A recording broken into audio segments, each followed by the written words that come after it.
Hi everyone, you're watching Good for the Game TV, and this is our preview of the final major of the year, the Open Championship, taking place at the Royal Portrush golf course. That's in Northern Ireland.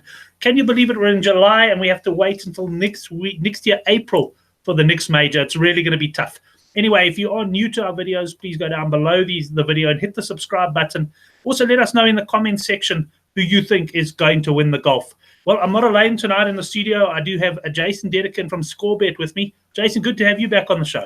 Good evening, Brent. Evening to the viewers, and always a pleasure to be on Good for the Game shows, particularly with regards to the golf, like you touched on. Very funny finishing with the Open as the fourth major this year. It's a bit of a change to the system. I've seen a few polls on social media asking if we enjoy that or not.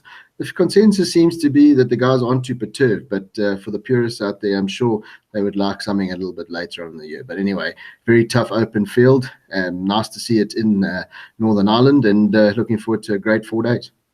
Yeah, it's certainly going to be good, and we've got a firm favourite, or a firming favourite, I almost want to say, in McIlroy. There's been a lot of money for him, of course, hometown boy, and but lots of pressure on his shoulders. Jason, we don't have to go that far back to find out the last time he was under so much pressure, and that was in the US Masters. You know, I was on him. I had Tiger Woods ultimately as a cover there, but I was on McIlroy, and he didn't handle the pressure at all well that week. That was going for the sort of career slam, but his game seems to be in good nick. Yeah, Rory's, he's that streaky player. He needs to get off to a consistent start. Now, I don't mean a fast start. Yes, making birdies is great, but he needs to hit a few fairways, hit the greens, and hole a putt or lag it close just to get that momentum going. He's very much one of those field players. He reminds me of Sergio in sort of Sergio's early part of his career, where everything just was based on hype. He seems to have calmed down and been able to bottle it a little bit better. But having said that, we chatted off air. You going for Rory, I'm going against him. I just think the price is too short. I don't say he can't win. I won't talk anybody out of it. But for me, if he was 10, 12 to 1, yeah, I'll probably stick him into a few of my bets. I just think he's a little bit short priced. I just think the pressure is going to be on him. If he gets, Wade taught us something, and other China also taught us, wait for round one. Maybe he shoots 70, maybe he shoots 72, maybe he get 10, 12 to 1, and then he comes good. He's that type of player in my view. So, I won't talk anybody out of backing Rory McIlroy. I just think that there's better value out there. Right, well, let's go and have a look at the betting. I'm going to go to Bet Exchange, have a look at the betting, and we can run through some of the top guys on the leaderboard, on the betting board. So McIlroy 9 to 1. I know you're going to want to spend a bit of time on Brooks Koepka, Jason, because he is your selection this week. He's been super consistent. Before you even share anything, I just want to go on to his recent major form. These are his last 4 majors: 2-1, 2-1, and then the Open was a bit disappointing last time, and then prior to that he was coming off a victory as well. So he really does have incredible form. Yeah, he does. He's been quoted in the media this week as saying majors are all he practices for. So, he's saying that normal PGA Tour events and the like, he doesn't even go and he obviously warms up and gets his game in shape the week, but he doesn't do any fine tuning in that, which is quite remarkable. He tends to use tournaments to prep for majors. Now, all we had to do is just go back to the PGA and see how he was coming through on the last day. And for me, he is the form player, the major form player, and I think 10, 12 to 1, whatever you can get about Brooks Koepka, you're going to have a run for your money. He's ice cold under pressure. He's one of those guys, like a Cristiano Ronaldo in soccer. He's becoming that guy. He's becoming the Tiger Woods of yesteryear. Not saying that Tiger can be discounted in this tournament by any means, but Brooks Koepka, when he tees it up, you're going to get a run for your cash. He certainly does. And I sort of touch on the Bet Exchange promotion here, which I must admit I've benefited from in the past.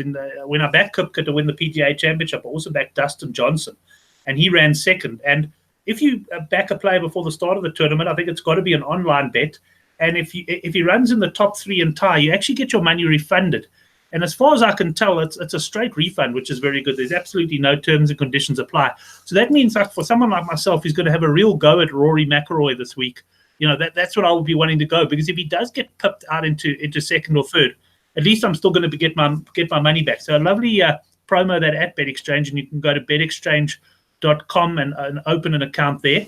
But let's get back to the betting, Jason. The third man on the list there is a form player, John Ram. He won a couple of weeks ago. I think it was in Ireland. I know you fancy him this week as well. Yeah, I do. I think, I've gone for Kupka and Ram as my win bets. I just think, he's coming good. He's also one of those players, typical Spaniard, a typical guy that plays on passion and, pure adrenaline. You only have to see him in the Ryder Cup to see what golf and what playing the game means to him. And I've been watching his career with great interest.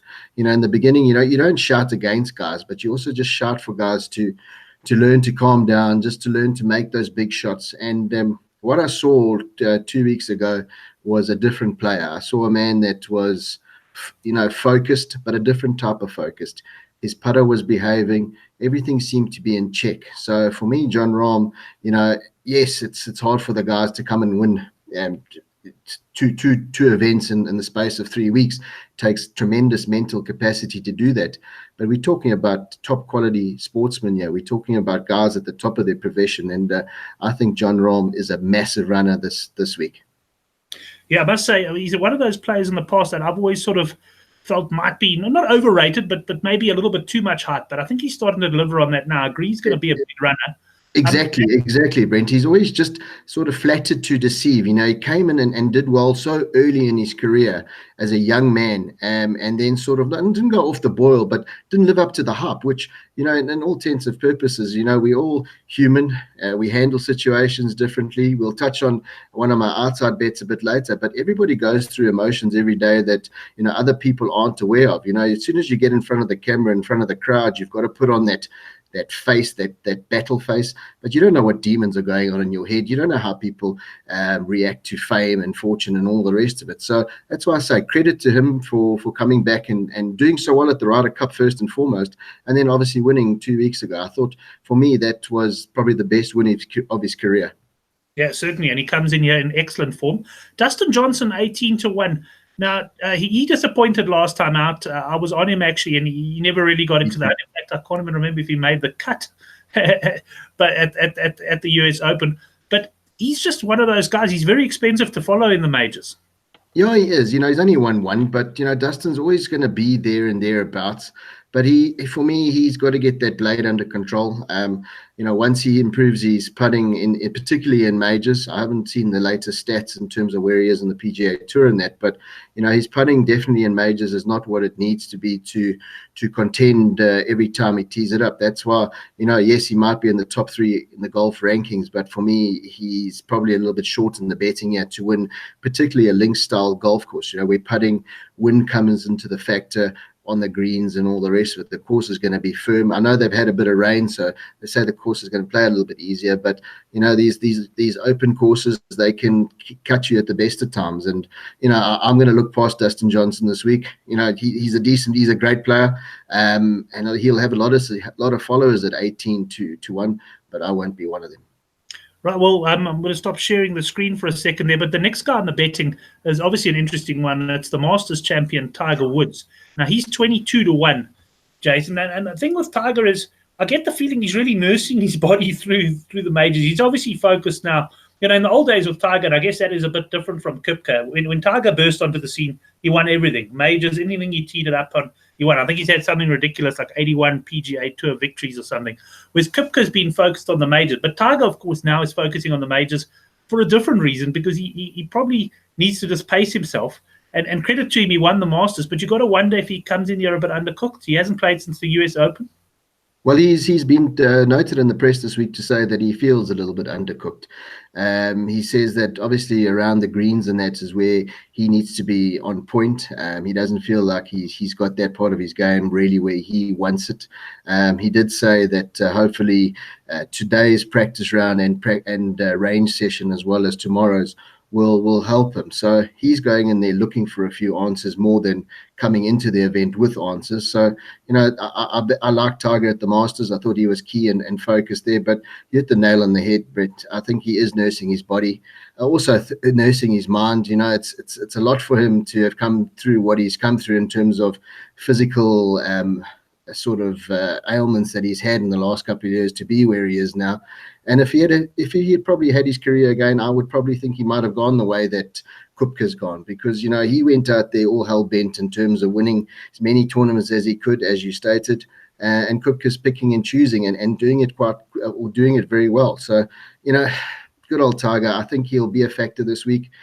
He'll have a lot of fans behind him, cheering him on, but I do think he's going to struggle to win. I wouldn't say that I would talk anybody out of having a bet on him, but I think top 10, maybe top 15 is where you should be looking. Right, and that's Tiger Woods at 22-1. We'll just touch on the top, the next three or so in the betting, the next 3 or 4. Okay, I'm just having a look in the betting on my phone, right? Yeah, sure, no, that's fine. And then I'll bring it up. You said Justin Rose 25-1. Now Rose, funny enough, doesn't have a great record in the Open Championship. Justin's also one of those funny players. I talked him down a little bit in terms of the last major, with the club swap and Honma, and needed a bit more time. But then he came out and he was fighting that last day to beat Gary Woodland. So all credit to him. If Rosie gets off to a fast start, and he usually does, second and third round are normally critical to his success. Like I said, I don't think anybody would look past him in terms of winning, and I don't think anybody from obviously Northern Ireland would be against him winning, obviously with the UK and Wales and Scotland being in the vicinity, but he's not for me this week. I do think that there's better value to be had. You look on the leaderboard, the guy like Xander Schauffele hits it a mile, very accurate. Our friend Patrick Cantlay has been touted in Sporting Life. I was reading there right up to today. He's been touted as their biggest unit punt of the week. So we've touched on Patrick a few times. I'm sure our friend Wade Pretorius will be having a few rand on him at, I think he's about 35-40-1. So I'll be looking at those type of guys, Hendrik Stenson, and just chatting to my Duckhook Golfing Society friends on WhatsApp here, and a more vocal, more passionate bunch of golfers you'll never find in Gauteng and Cape Town. They all over the likes of John Rahm, Tommy Fleetwood also at the price, obviously, looking for a major. Justin Thomas has been touched on. So anybody in that sort of bracket from about 25 to 50-1, you can pick your favorites and have a bet, because the Open Championship is that type of event. I mean, we've touched on so many golfers, and we haven't even spoken about last year's champion, Mr. Molinari, who, maybe has gone a little bit off form. But having said that, the 2018-2019 season he had, he's just got to be at 75%, and he's going to be right in there. Right, what I'm going to do now, Jason, I think I might be having a few sound problems. I'll check it out afterwards. This show isn't going out live, so we'll be able to edit some of the things. But I'm just going to share again and go into our bets and have a look at those straight away. So let me run you through mine first. So these are my bets. I'm taking them at Bet Exchange. We've got the top 3 and ties promo. I'm going 2 units, Rory McIlroy at 9-1. That's win only. I just want Rory to win. If he runs in the top 3, I get my money back. 1 unit, Henrik Stenson each way at 30-1. Stenson is a past Open champion, and he's starting to hit. Well, he's hitting the ball very well again. And if he can get his putter to perform, I think he's a big runner. I think he's going to be thereabouts.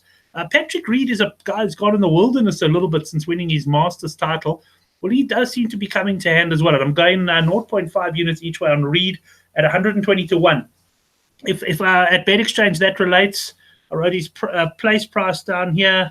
I think it was somewhere around the 24-1 mark. Yeah, 24-1 for a top 6. And then I've got Eric van Rooyen, and I'm interested to hear your opinion on this. The South African, he faded quite badly last week in Scotland, which I was disappointed with because I was on him for a top 10.